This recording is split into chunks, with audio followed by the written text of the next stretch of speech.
Comprehensive Load Extreme and My Life technical presentation. So let's start. Again, we'll start with showing you the Technopreneur package ng My Life. Okay? So ito po yung content niyan. Meron tayong isang pirasong Technopreneur card, 20 pieces of Techno User Access cards, 3 complementary, okay, empowerment, Empower SIM, okay, courtesy of Smart. One My Life Pro Primer, ayan. 20 Quick Guide number 1, Quick Guide number 2, and yung number 3 dapat hindi kasama dyan. Number 4, yung Product Guide number 4, isa. Then price list number 5, 20. V-Mobile Tarpaulin, Apollo, and Moringa. Again, it's 4,999. Kung hindi po 4,999 ang binayaran ninyo, hindi po yan, baka hindi yan si V-Mobile My Life Technopreneur Package. Okay? Okay, so let's start. As you can see, yung number 3, naka-blur siya. Okay? Why? Because the My Turf is not part of My Life. Okay? So therefore, ang talagang quick guides lang na nasa package natin ay 1, 2, 4, and 5. So always, sabihin ninyo sa mga members ninyo na bakit walang number 3? Okay? Ang sagot, kasi po ang My Turf, nasa My LX yun. Okay? And ang My Turf, hindi siya applicable sa My Life. Kuha? Okay. So let's start with the number 1.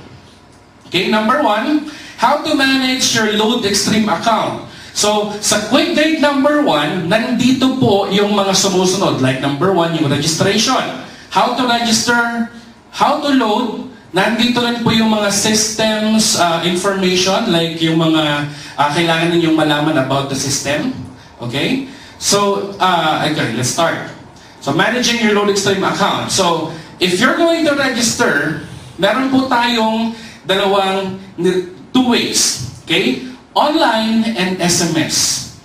And ang nare-register natin, dalawa din, Technopreneur and the Techno User. Okay? Ang mga bagay na kailangan po nating alamin whenever we register members, whether they are a Technopreneur or Techno Users, are the following. Okay? For Technopreneur, meron tayong tinatawag na SAC or Subscriber Activation Code. 10 digits yan kapag nakiskis. Okay? And ang Technopreneur lang din ang merong PPSC, Product Pack Sales Code. Again, yung Product Pack Sales Code siya yung nagbibigay ng points. Okay? Kapag naka-register na si Technopreneur at hindi mo na-register yung PPSC, hindi mag-earn si sponsor ng 500 sa My Life program. Okay? So you can only earn the 700 direct referral incentive kapag napasok mo na yung PPSC. Okay? Sa Techno User, aside from the ID number, of course, SAC lang po ang kailangan. Okay? So wag po kayo maghanap ng PPSC sa Techno User. Bakit? Techno User will not generate income for you as DRI. Okay? Ang mag-generate lang na income ng Techno Users are GRO. Okay? And yun lang. Okay? So let's proceed. Now, if you're gonna register, and if you are Technopreneur, of course you have to scratch it. SAC, 10 digits. PPSC, 16 digits yan. Okay? So yan, in-scratch nyo na. Yan na, 16 digits. Kailangan bibilangan niyo yan, 16 digits yan na magkakaibang series. Okay? Now, we will register using our cell phone. So, of course, halimbawa na lang, ikaw ay magre-register na sa Load Extreme. Sa Load Extreme, ang kailangan mo lang is yung ID number and yung SAC. Okay? Because you're starting your Load Extreme account. Lahat yan, may it be Technopreneur or Techno User, mag-start po tayo sa Load Extreme. So, kaskasin nyo na yung SAC ninyo, kasi yun ang simula. Okay? Then, type in LX space rank space ID number, space yung SAC, space date of birth, space yung iyong telco code, and space your name. Then after that, send mo yan sa gateway. Okay? Make sure po, okay, when we send telco code, 5 lang po yan. Smart, S-M-A-R-T, Globe, G-L-O-B-E, Sun, S-U-N, Touch Mobile, T-M, and Talk and Text, TNT. Wala na pong iba. Dati meron po tayong tinatanggap Red, yung Red Mobile. Okay, ngayon wala na po yun. Okay? And ang telco code na gagamitin lang natin ay Philippine telco codes lang. Hindi ka pwede gumamit ng Bell, ng Telus, ng Rogers, ng Singular, Verizon, whatever. Okay? Pang Philippine telco codes lang yan. Okay? So ayan, as if or assuming na-send mo na, na-type mo na, send mo na ngayon sa gateway. Okay? So again, saan makikita yung ID number? Ito po. SAC, ayan, 10 digits. Okay, so ayan. Make sure na yung command po ninyo ay tama. Okay? Yung format ng date of birth, kailangan sinundan ninyo. Andito naman po yung format. So date, dash, year, month, dash, date, dash, year. So hindi po siya slash. Okay? Dash po yan kapag through text. Okay? So ayan. So send nyo lang po yan sa mga gateways, default gateways po ang tawag natin, na nakalagay po sa quick gate number 1. Okay? So ayan po yun. So, mamaya magtatanong, ano ang gateway number ko? When you are just registering an account, wala ka pang gateway. So default agad ang gagamitin mo. Okay? So ganun po, mamimili ka lang dyan. Now, kapag nakapag-send ka na ng ganyan, you will receive your PIK. Okay? And your current balance. Siyempre, 0 pa yung current balance natin. Okay? So you have to replenish na. Again, if you do it SMS, hindi pa po natatapos ang registration dyan. If you're gonna take a look sa likod ng Techno-user or Technopreneur, step 1 and step 2 yun. So you have to complete the step 2 kapag may PIK ka na. So ano ang kailangan? Type in LX space CHGADDR space your ID number space the PIK na binigay sa'yo, and then space your complete address. And then, isend mo na ulit yan sa gateway. Okay? By that time, wala ka pang gateway. Ngayon, magre-reply sa'yo ang telco. Magre-reply sa'yo si V-Mobile. Bibigyan ka na ngayon ng assigned gateway number mo na. Okay? So again, if you are a Techno user, tapos na ang registration mo. Since wala ka namang MyLX, wala kang MyLife.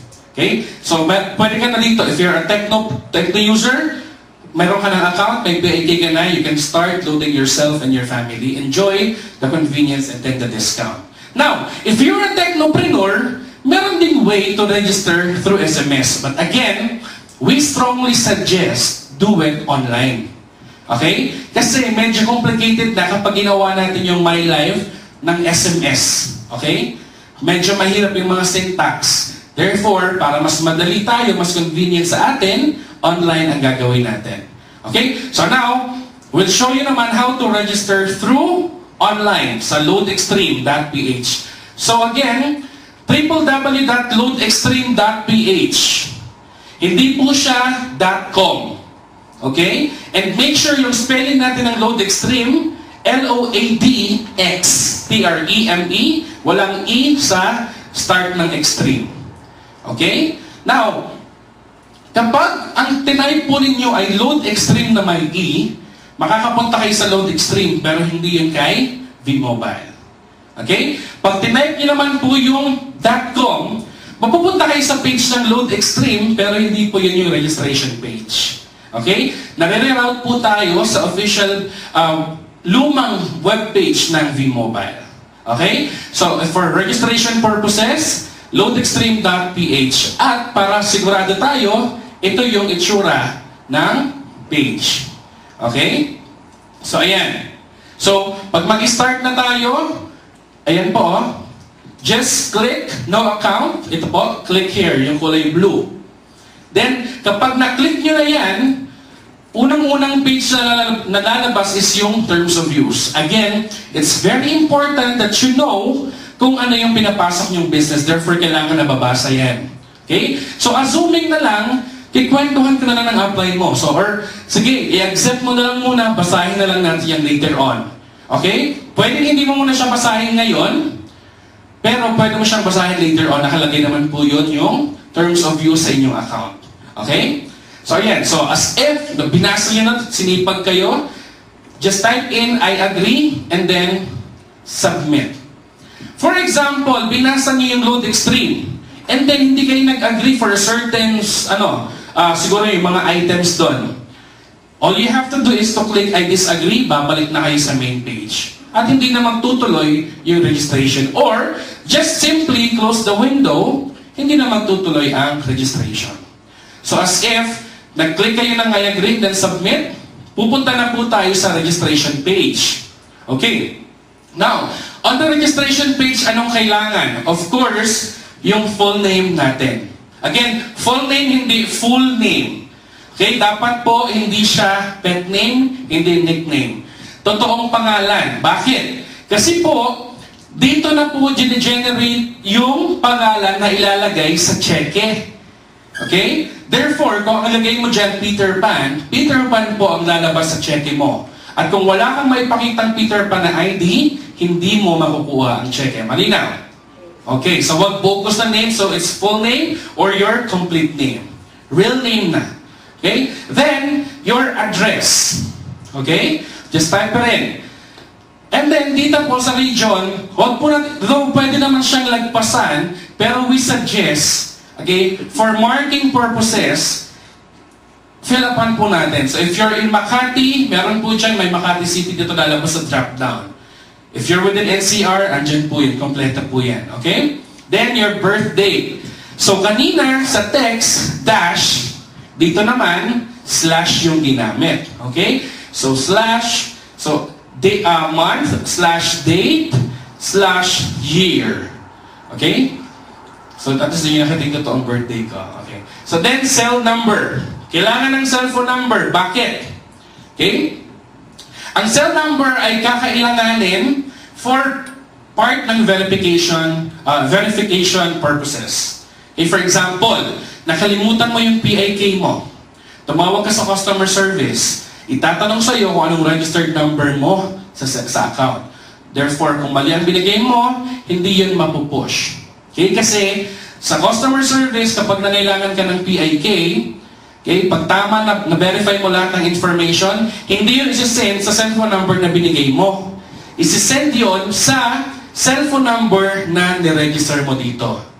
Automatic yun. Nagkiklik lang po tayo na send PIK to registered cell number. Okay? So, doon po siya papasok whether we like it or not. Okay. Now, also, put your ID number. Again, yung ID number, 10-digit number yan, na makikita sa harapan ng Technopreneur card or ng Techno User Access card. Ang palatandaan natin, if it's My Life, 88 ang simula. Okay? If it's My LX, it's 53 or 54. Okay? Now, pag nalagyan nyo ng ID number, put in your SAC.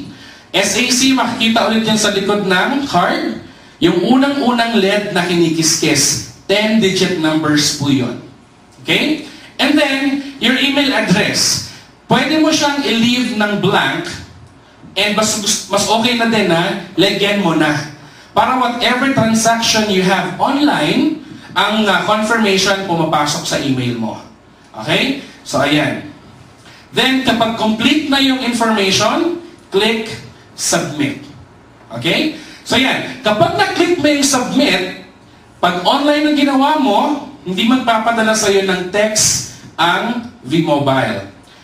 Right there and then, kapag click mo ng submit, lalabas na yung PIK mo. And yung confirmation ng binigay mong details. Okay, your name, address, okay, and then your ID number. So, ito pong PIK are your temporary passcode. Temporary, ano yan, kumbaga temporary passcode, na kailangan mong palitan kapag tapos ka na mag-register. Since temporary, you have the option to change it. Okay? Now, Copyhin mo muna hanggat hindi ka patapos. If you are a Tecno user, again, tapos ka na dito. Bakit? Since meron ka ng PIK. Okay, wala nang step 2 dito. Now, if you're a Technopreneur, hindi pa rin tapos yung registration mo. Sa MyLX, ang ginagawa natin before, kiniklik natin yung Activate Business Center, then naroute na tayo sa MyLX page. Dito po sa MyLife, you have to open another link. Okay? Gamit ang inyong ID number with your PIK, kailangan nyo mag-login. Okay? Pwede nyo dito, malagay dito, may main page, merong login sa baba. So you may just click login na lang. Okay? So gamit ang inyong ID and PIK, ayan, lalabas na po ito. So key in your ID number, key in your new PIK, then kapag nakapasok na kayo, okay, ito na po yung lalabas sa gilid. On the left side portion, sa may bandang gitna, nakalagay dito, activate MyLife Pro Activation. Lumalabas lang po ang MyLife Pro Activation within the next 6 months from the time na nag-activate ka sa LoadExtreme. After 6 months, mawawala po ang MyLife Pro Activation link. Okay? So, ibig sabihin, kapag hindi mo na ipasok yung PPSC mo within the next 6 months, mawawala to. But, you can still request, okay? First, kasi optional po yung ano natin yung networking aspect ng business. Optional po yun. Okay? Pwede mo pong i-request yun na i-activate. Tawag ka lang sa customer service, and then, pag naitawag mo na yan, you will be given 7 days to activate your MyLife Pro account. Okay? 7 days lang babalik yung MyLife Pro mo. Then after that, kung hindi ka ulit nakapag-activate, mawawala na ulit yan. So assuming, inactivate mo siya kaagad. So just click MyLife Pro activate yung link, and then lalabas na ulit ito. Pag lumabas na itong window na to, just click continue. Then, mararoute na po tayo sa MyLife page. Okay? Registration portion. Same thing, kailangan ilagay mo lang yung information mo. Dito, nakalagay na po yung ID number mo. Okay? And, ang ilalagay mo na lang is yung sponsor ID.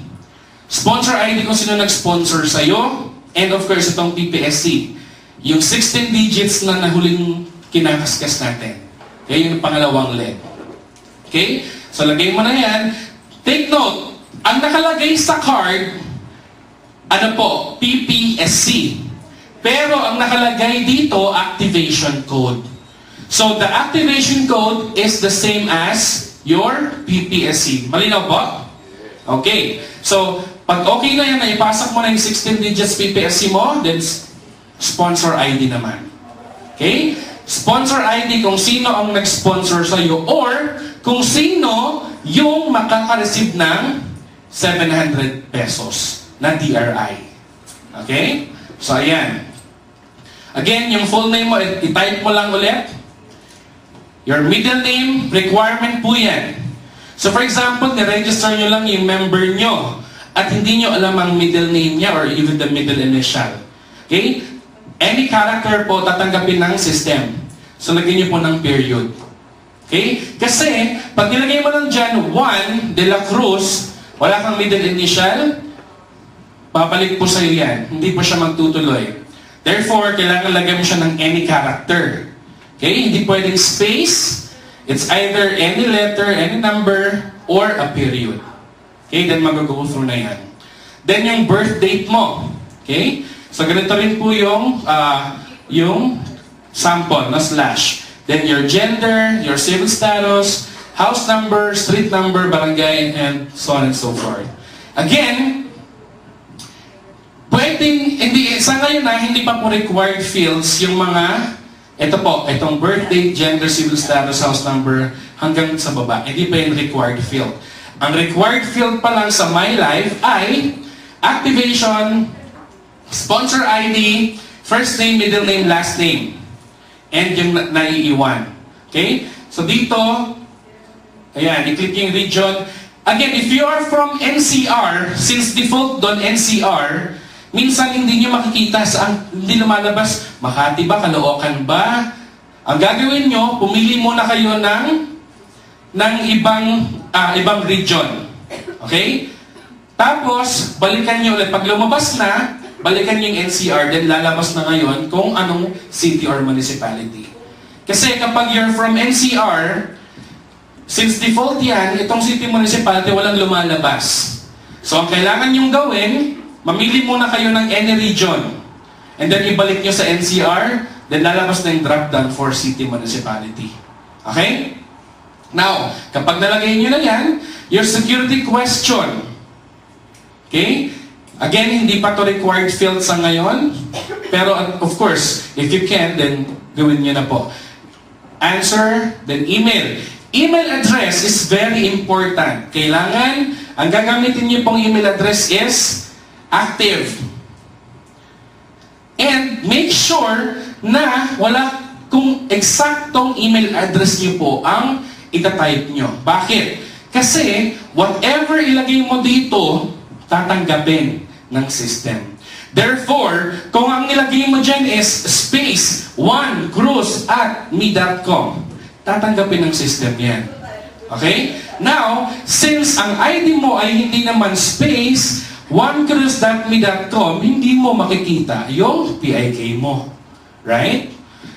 So, dapat make sure lang walang space, kung eksakto lang. Kung anong email mo, yun lang. Okay?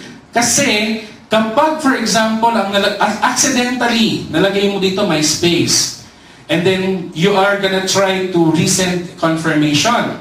Siyempre, doon sa resend confirmation, di mo nalalagay ng space kasi hindi ka naman aware. Di ba? Therefore, nagkakaroon ng error yon. So, anong gagawin natin? You have to call the customer service para malaman ninyo kung anong email ang nakaregister doon. Okay? So, ayan. So, make sure lang tama yung email. And then, your 10. Hindi pa siya required field sa registration. But, as soon as you encash your earnings, kailangan na po yung 10. Now, for example, paano yung mga nasa ibang bansa na walang TIN number? Okay? They can use the TIN number of their parents. Okay? They can use the TIN number of hanggang sa second degree family members nila. Okay? So, ayan. Basta kailangan merong TIN. And then, mobile number ilagay, and kung meron kayong landline. Again, hindi pa po yon required fields. Dito, ang required lang is yung email mo. And ito pong yung nasa code. Okay? Then, kapag nakuha mo na yan, then click submit. Okay? Then, pagkatapos nun, pag click submit, merong notification doon na in-send na yung PIK sa email address mo. Then you have to go back to your email address. Okay? And then, kunin nyo na to. Copy-paste lang ulit. Okay? Make sure na i-click nyo yung link sa baba. Kasi yung iba, kaya hindi nag-go through, hindi nila kiniklik yung link. Okay? Kaya hindi natatapos yung activation nila. Nagkakaroon ng error. So make sure i-click yung link. Okay? Itong password natin, sa una, talagang mahirap tandaan. Okay? So, ang ginagawa mo lang, double-click mo lang para i-copy mo lang siya, then you paste it kapag doon ka na sa page. Okay? Pag maglalagin ka na, then you can change it right away. Okay? Now, punta naman po tayo sa technical aspects ng LoadXtream. So, okay na po tayo sa registration? Okay, malinaw na. Okay. Now, how to change your PIK? Very simple lang po ito. Okay? But, didiinan ko lang, or emphasize lang natin yung mga dapat malaman. Okay? Whenever you do something or you request, okay, from your account, meron pong mga corresponding charges. Okay? When you ask your PIK to be changed, since si LoadXtream magre-reply sa'yo, may bawas yan 1 peso from your Load Wallet. And how to do it? It's like this. If it's through SMS, 1 peso charge. If it's through your account sa LoadXtream, free. Okay? Ilang beses ka pwede magpalit ng PIK sa isang araw? Ikaw bahala. Basta may charge na piso if it's through SMS. If it's online, Magpalit ka whenever or kung ilang beses mo gusto. Okay? Basta at your own risk na po yun. Kasi baka magkamali ka eh. Okay? So, ayan. So, same thing, nakalagay naman po ito sa quick guide number 1. Okay? So, just follow lang. Tama yung syntax. Wala tayong magiging problema doon. Okay? Ito po yung mga sample gateways. Now, how to inquire your load balance? Make sure, when we say inquire load balance, load wallet po yung na-refer natin dito. Okay, load wallet. If you do it like LX space balance space ID number space PIK, it only refers to your load wallet balance. So again, since may information na ibibigay sa iyo sa logic stream, may bawas na piso. If it's through SMS, piso yon from your load wallet. If it's through online, click mo lang po yung transaction list, nandun yung remaining balance mo. Okay? So, ayan, kapag may access ka naman through internet. Ayan. Now, kung mag-change ka naman ng cellphone number, pag through SMS, again, wala tayong option to change our cellphone number sa online. Ginagawa lang po ito through SMS. Okay, so ano kailangan tandaan? LX space, new cell, space ID number, space PIK, then space, your new cellphone number. Kailan ito ginagawa? Ginagawa ito kapag nawala yung cellphone number mo or yung cellphone mo or nasira na yung iyong SIM. Okay? So, pwede kang magpalit ng registered cellphone number mo. Okay? Again, if it's through SMS, may charge na piso. Okay? And online, wala tayong option to do it online. Now, paano ka magpapalit ng mga something kung hindi mo alam ang PIK mo? For example, nawala nga yung cellphone mo, tapos hindi nakalimutan mo yung PIK mo, makakapagpalit ka kaya ng cellphone number? Hindi. Therefore, ito yung time na you need to request from the customer service. Okay? Sa letter of intent, nakalagay doon, I lost my cell phone, diba? This is my old cell phone number. This is now my new cell phone number.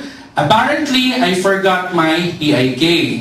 So, ayan. So, I would like to request for a change of cell phone number.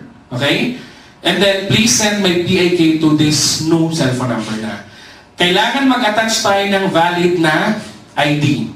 Kasi, hindi po yun basta-basta i-change. Okay, kung wala po tayong valid. And kailangan po, original po yung ating mga documents. Kasi again, medyo, ano na po ito, no? Medyo delikado. Bakit, ano bang tawag doon? Basta kailangan na, kasi it's about your PIK na already. And may account doon, may laman yun, di ba? So, ganyan. Okay. That's why, napaka-importante na alam ninyo yung PIK ninyo. Okay? So again, change registered address. You can always change your address again through SMS. Wala po tayong option to change our address online. Okay? So wala po. Ay, meron yata. Yeah, meron. So yeah, so just again, do it there. LX space, yung parang step 2 lang yan. CHGADDR, space, your PIK, and then space, your complete address or your new address. Okay? Again, hindi naman talaga masyado siyang kailangan, but then for verification purposes, talaga kailangan, alam mo din masabi kung ano yung dati mong address. Okay? So, ayan. So, send lang din sa mga gateway numbers. And ito, how to load?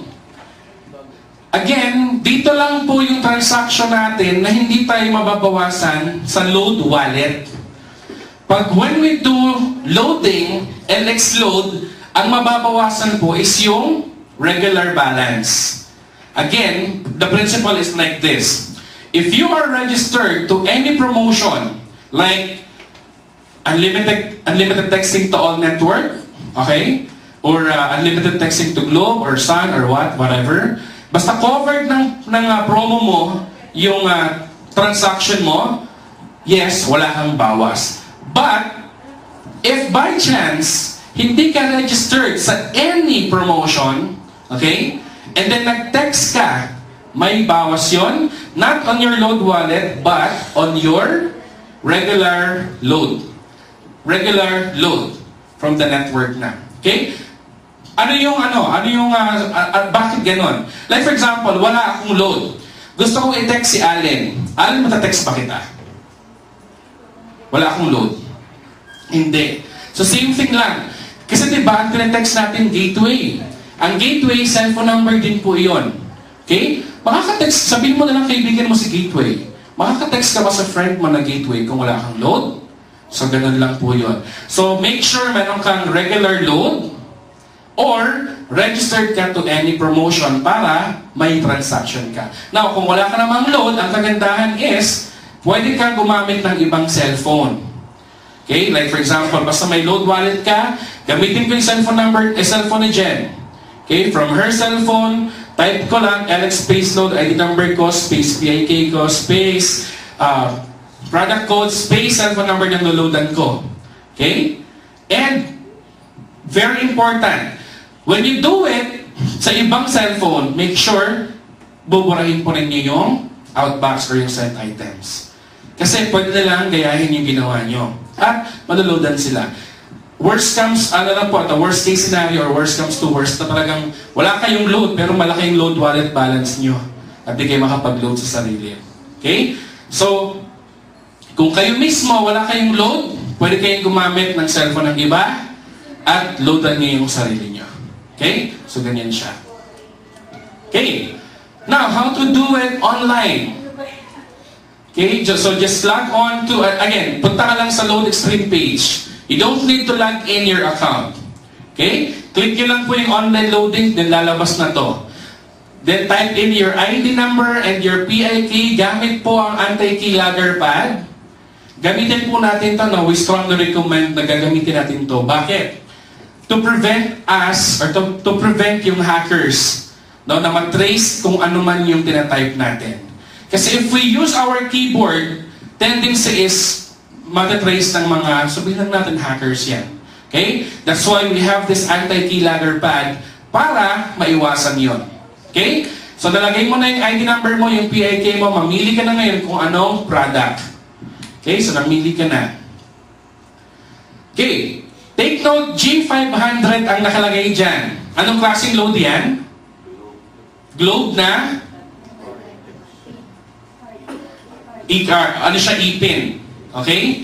Pag walang X, pin yan, so kailangan mong tumawag pa sa 223 and then load it. Pero kapag G500X yan, express load na yon. Okay? So tandaan, pag may X, papasok agad. Pag walang X, pin yon. Okay? And kung paano ma-load yung pin, punta kayo sa quick guide number 4. Okay? Andun yung instruction. Then, ilagay nyo na yung cellphone number. Sa cellphone number, dyan po papasok yung niload natin. May it be pin or may it be the express load. Okay? You don't need to put in your email kung dun sa Load Extreme registration mo nakalagay na yung email ad mo. Kasi automatically, papasok yan doon. Now, for example, magkaiba yung email na na-register mo sa Load Extreme at naglagay ka ng ibang email dito. Kung anong email ang nilagay mo dito, doon papasok yung confirmation mo. Okay? So, ganyan po siya. Then, send load. Hindi po basta-basta magsisend yung load kasi kailangan mo pa siyang i-confirm. Okay? So, merong confirmation sa'yo doon. Are you sure you want to load this to this number? Okay, pag na-confirm mo na, then just press OK. And then, in few seconds, papasok na yung load. Okay? Now, what if ang cellphone number na ginamit mo, mali pala? Okay? Imbis na 0917-826-0727, naging 21. Valid ba yung transaction? Valid yung transaction. Sinong mali? Ikaw. Okay? Huwag mong sisisihin ang V-Mobile na nagkamali ka sa pag-type. Kasi nga, ikaw nag-type eh. Okay? Ikaw nagpindot. Mapaprocess yan kahit anong ilagay, basta valid cellphone number, papasok. Now, kapag PIN ang ginamit mo, kahit smart pa yan, papasok ang PIN. And there's no way for us to get it back. there's no way for us to refund it. Bakit? Valid yung transaction mo. And again, bago pa man yan, meron kang confirmation. Okay? Basta na-process na yung load, hindi na siya ma-refund sa inyo. Okay? So, ayan. So, ang gagawin? Nagreklamo yung customer nyo. Mali pala yung number. Okay? Uulitin nyo yan, pero babawas na yung sa load wallet nyo. It's either, kung ang customer nyo naman nagkamali, di pabayaran nyo sila ulit. Okay? Pero kung kayo nagkamali, di kayo ang magbayad. Ganun lang po yun. Kuha? Okay. So, ayan. Now, cellphone loading, tignan po natin kung ano yung mga nangyayari. Okay? Kapag ikaw nag-process ng load, dumadaan po yan sa data center ng LoadExtreme. Si LoadExtreme, ibabato yan sa mga telco, okay? Para ma-process ng telco yung request mo. Okay? Si telco, kapag loloadan ka na, magpapadala siya ng message doon sa nag-load. Okay? Anong bibigay niyang message doon sa nag-load? Confirmation na loaded na. Si telco, magpapadala na doon sa niloadan ng load na mismo. Okay? So, ito na yung load mo, the usual confirmation na galing sa kanila. Ang confirmation natin, hindi galing sa V-Mobile. Galing yan sa telco. Ang confirmation na nakukuha natin, okay, yun galing yun sa LoadExtreme. Nagaling din naman sa telco, na ini-inform ka lang na loaded na. Okay? So, ganyan siya. What if network busy? Okay? Sabihin natin merong traffic. Sabihin natin peak hours kasi busy. Di ba? Ano ba yung mga peak hours? Sabihin natin Valentine's Day, Christmas, yung may mga holidays. Or yung mga panahon na ang mga tao ay, sabi mo lang, break. Or talagang nakikipag-text talaga. Ano oras yun? 12 to 1. Di ba? Or sabi mo, hapon. Kasi text kayo ng text dyan, hindi kayo nagtatrabaho eh. Okay? So, what if ganun nangyari? Okay. So, yung text mo, ipapadala ulit sa LoadExtreme. Okay? Si LoadExtreme, ipapadala niya sa network. Okay? Now, kung busy ang network, posible yon na, kung traffic, for example, posible na matagal makuha or matagal makarating. Like for example, kanina, di ba, we're supposed to start at 1. Since the traffic tayo from somewhere else, hindi tayo nakarating on time, right? So, ganun po yung nangyayari. So, yan. Posibleng magkakaroon ng delay. Okay? So, you just have to understand. Like, for example, bumati ka ng Merry Christmas, natanggap mo na New Year. Diba? Pwede. Diba? Or, kita tayo alas 3. Natanggap mo siya, alas 4 na magkasama na kayo ng kaibigan mo. Nangyayari? Nangyayari yun. Okay? So, again, ganyan po yan. So, delay siya. Just have to understand. Though, mamaya, meron akong itutulong mga techniques na kung paano siya i-overcome. Okay? What if offline si LoadExtreme? Okay? Nangyayari ito kapag merong emergency maintenance or yung regular maintenance na ginagawa sa gabi. Okay? Na meron naman tayong update eh. Okay? So, ikaw, kung sila ay offline, hindi tayo makakapag-transact. Okay? So, that's the only time na magpapaload tayo sa iba kapag offline lang si LoadExtreme. Okay? Now, pag offline si LoadExtreme, talagang walang transaction yan, Walang transaction po yun. Okay? Pero loading lang po yung offline nun. Still, yung ating MyLX account, yung ating MyLife account, gumagana. Okay? And may notification naman tayo. So, loading, unavailable. Now, what if up naman si LoadExtreme, pero ang telcos ang merong maintenance. Okay? So, kahit anong load ang gawin natin, kung hindi talaga sila available, di ba? Hindi po tayo makakapag-load kasi sa kanila galing ang load. What if available si Smart at Sun, makakapag-load ba tayo? Yes, ng Smart and Sun. Sa Globe, hindi. Or, what if ang available lang si Globe at si Smart? Hindi available si Sun. Makakapag-load ba tayo? Yes. Pero hindi ng Sun. Okay? Yun ang kagandahan. Sa iba, kapag since retailer sila ng Smart alone, pag down si Smart, wala silang benta. Tayo, pag down sa Smart, we can still sell or use Sun or Globe products or whatever products pa na available. Okay? So, ayan. Now, circumventing 5-minute trapping rule. Extend ko na, 30 minutes yan. 30 minutes na po. Okay? So, hindi ka na lang basta-basta makakapag-transact within the next 30 minutes ng first transaction mo. Ano po yung circumventing 5-minute trapping rule? This is a very unique program na nakakapag-avoid po ng unauthorized multiple transactions. So, ano ibig sabihin ng unauthorized multiple transactions? Kung wala tayong circumventing 5-minute trapping rule, okay, nag-load tayo. Bawa ako, nag-load ako sa mama ko. And then, nakapagkwentuhan ako dyan, lakad-lakad ako. Eh, yung cellphone ko, sabihin na natin hindi siya yung touchscreen, ha? Talagang may mga button-button siya na pinipindot. May susing kasama. Eh, napakalikot ko. Diba? So, napipindot siya ngayon. Send ng send ng send ng send. Hindi natin alam, imbis na 100 lang i-load mo, nakasampung send ka na. Okay? Within the last 30 minutes. Okay? Now, kung wala tayong circumventing 5-minute trapping rule, lugi ka. Okay? Itong circumventing 5-minute trapping rule ay ginagawa yan para yung unang transaction mo lang ang gagawing valid. Okay? For the next 30 minutes. Okay? Now, kung marami kang transaction, okay, within the 30-minute span, yung unang transaction mo lang ang i-recognize as valid. Okay, so paano yun? So ito, halimbawa, meron tayong transaction. Halimbawa, imbes na mag-load tayo ng 500 na buo, gusto ng customer mo ng maraming notification. Diba? Sige, gusto ko lang 5 tigwa 100. Gusto niyo yun bakit ba? Okay? So ikaw, hindi ka na mag-aantay ng 30 minutes bago ma-load yung isa.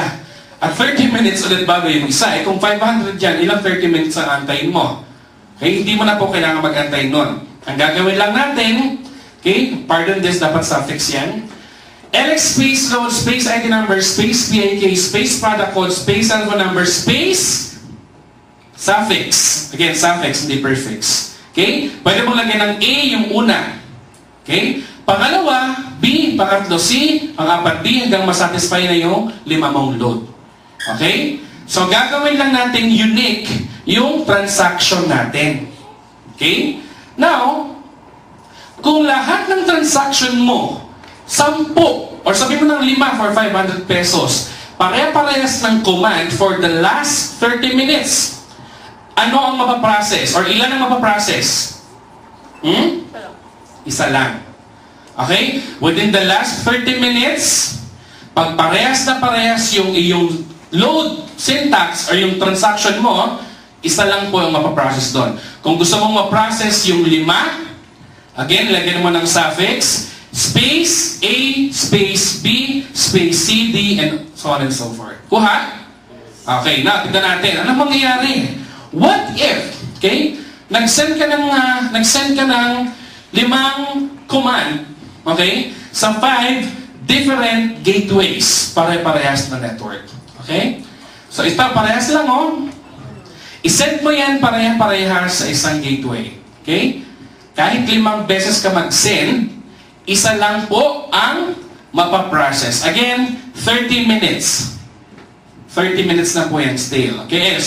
Basta, hindi na siya 5 minutes. 30 minutes circumventing trapping rule na po yan. Okay? So, ulitin ko lang, no? Kahit 5 sa pare-parehas na network mo i-send, isa lang po ang mapaprocess. Okay? Para po sa atin yun to avoid unauthorized multiple transactions. Kuha? Yes. Okay. Now, pangalawa, loading command, sending to one gateway ng 10 to 20 times.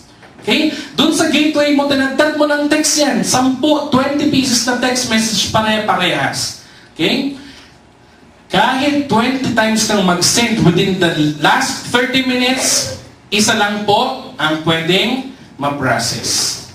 Now, what if for the last 30 minutes na-load, ang na-process ay 5? Okay? Ano mangyayari? Sabi ni Sir AC, ano daw? Isa lang mapaprocess doon. Okay? Pag meron pong ganong occurrence, you can report it to the customer service. Okay? Kasi, hindi dapat yung process yon.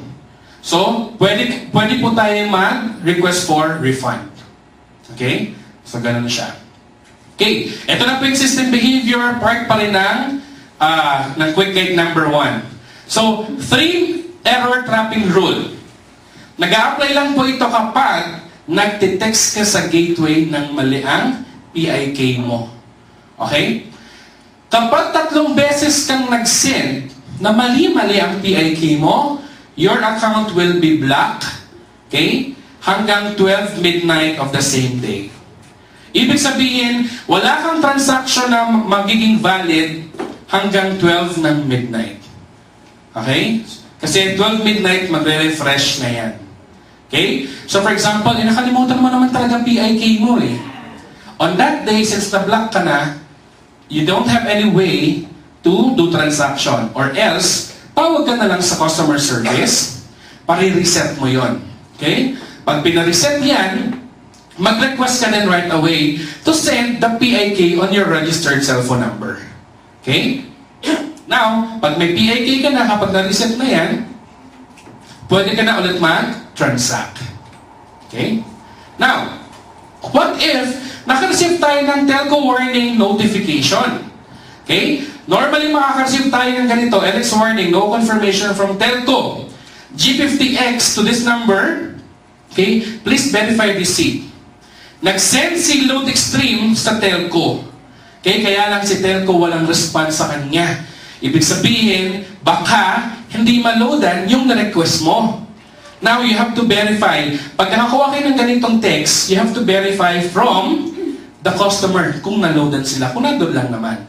Okay? Kasi, pag na-loadan sila, you have to, of course, singilin mo yon. Sisingilin mo siya. Now, kasi, minsan lumalabas yung ganito pero naloloadan yung customer. Okay?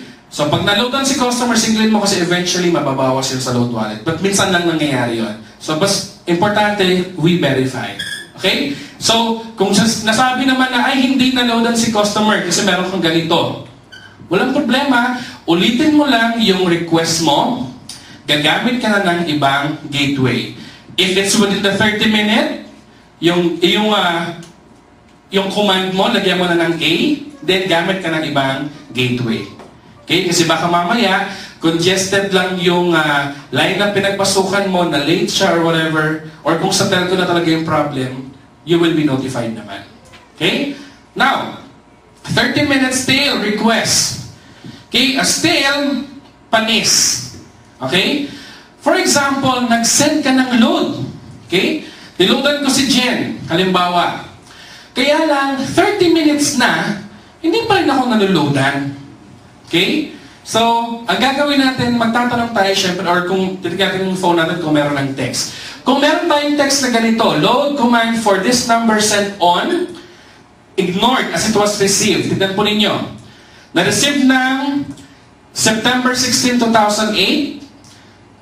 Na-process pala siya ng 18-18-18. Pero natanggap lang siya ng 1848. Ilang minutes yung interval? More than 30 minutes na. 30 plus few seconds. No? So, ganyan. Or basta more than 30 minutes. Hindi na siya ipaprocess ng system kasi aalamin ng system or sasabihin na lang automatic na sabihin ng system baka nagpa-load na sa iba or nagre-process na ng load. Okay? So tayo, if yung load natin sa customer hindi dumating within 30 minutes at may nakatanggap tayo ng ganito, okay? Pwede na yung ulitin. Now, if talagang 30 minutes, chine-check nyo, transaction history nyo, pati yung time stamp, okay, 30 minutes na, wala pa din, di ba? Then, nag-load kayo ngayon. Now, kung 2 beses nabawasan kayo, at alam naman talaga ninyo na more than 30 minutes bago nyo acknowledge yung transaction, at again, nabawasan, pwede nyo siya ulit i-report sa customer service, and that is subject for refund. Okay? Please make sure lang ha, dapat ulitin nyo yan after 30 minutes. Pag inulit nyo yan within 30 minutes at the process, magiging valid yon. Okay? Magiging valid na siya. Alright. Okay. Yan. Now, okay na po tayo dun sa quick guide number 1. Okay na tayo, no? So, basahin po ninyo, nandun yung how to register, nandun yung default gateway, how to load, okay? Nandun din sa may bandang last part yung system behaviors. Okay? Now, punta tayo dun sa number 2, account replenishment. Okay? Meron doon sa number 2 ninyo nakalagay kung ano-ano mga bangko ang accredited ng V-Mobile. At kung paano way ang gagamitin natin. Kasi meron tayong deposit, over-the-counter deposit, or bills payment. Okay, so i-ano ko lang po kayo, no? Ang bills payment, the same day, makikredit yan, probably after a few hours, 2 hours minimum. Okay? Pero pagka-deposit, most likely kapag PPI or BDO, tumatagal. Okay?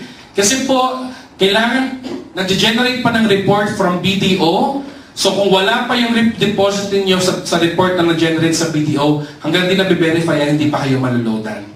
So, kung titignan ninyo, kapag nag-LX reload kayo gamit ang BDO, may nakalagay doon.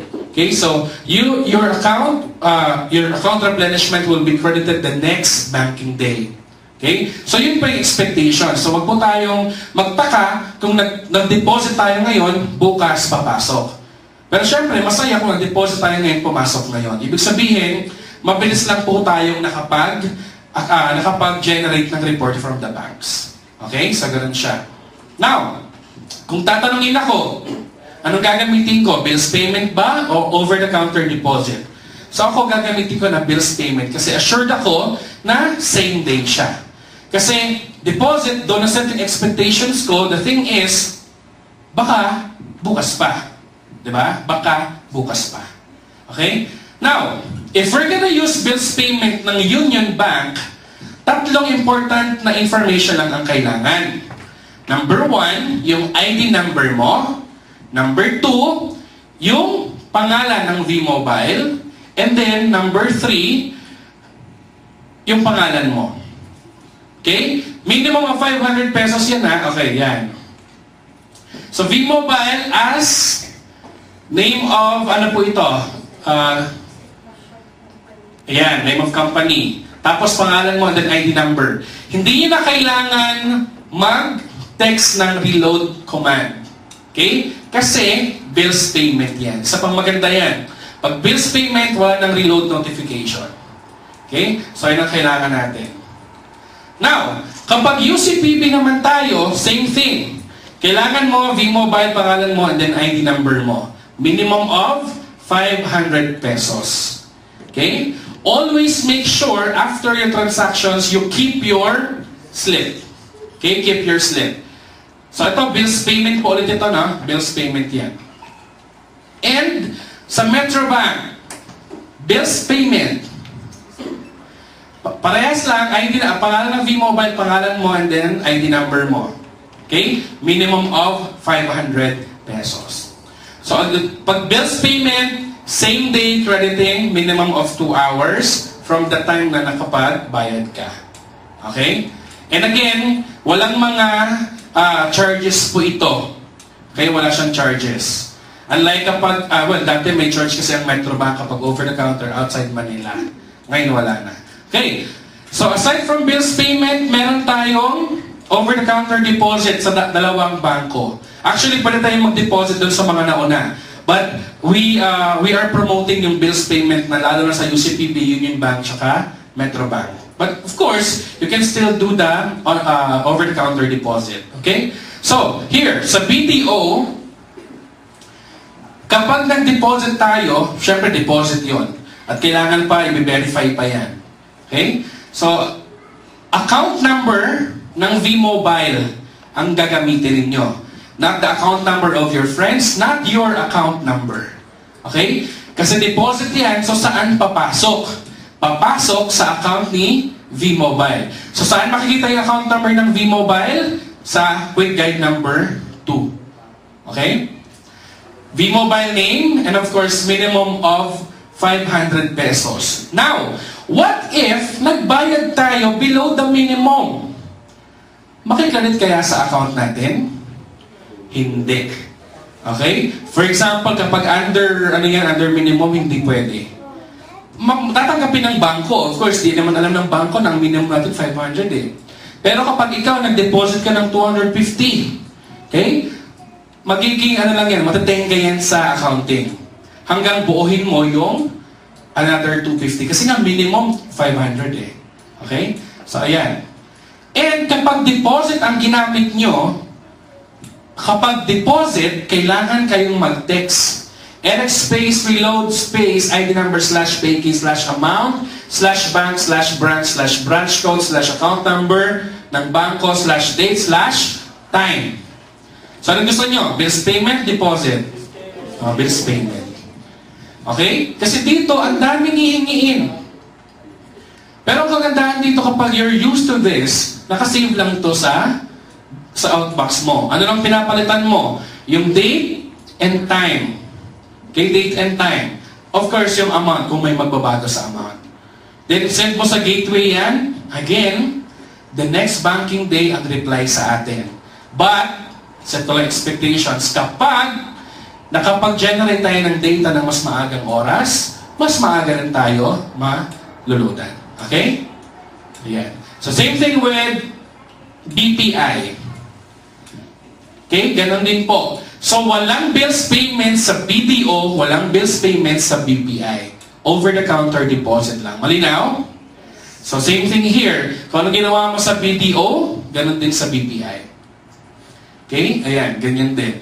And make sure, hanggat hindi pa kayo naloloadan, itago nyo po yung deposit slip.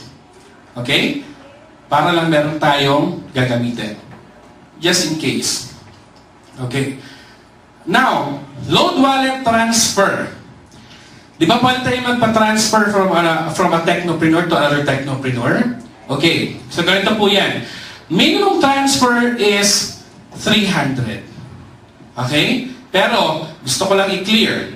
Kapag 300 to 499 po ang transfer natin, meron pong bawas sa load wallet natin na piso. Okay? Bakit po may bawas na piso?